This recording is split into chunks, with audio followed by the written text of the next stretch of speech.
Students, example 8.3 says calculate the pH of 0.062 molar NaOH solution. NaOH solution है students.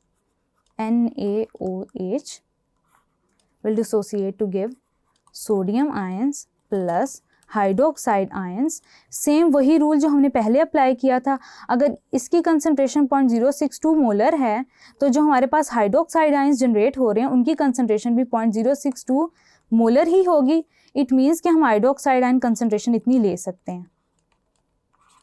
अब हम क्या करेंगे कि पीओएच कैलकुलेट करने के लिए इसका नेगेटिव लॉग ले लेंगे.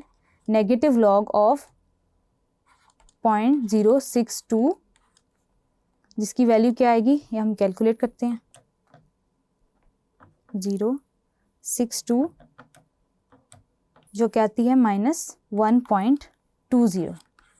माइनस माइनस प्लस हो जाएगी यानी कि पीओएच की वैल्यू आपके पास आई 1.2.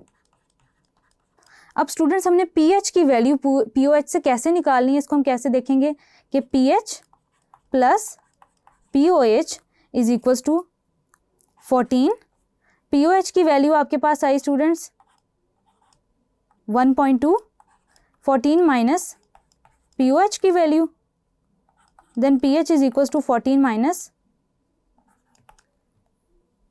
1.2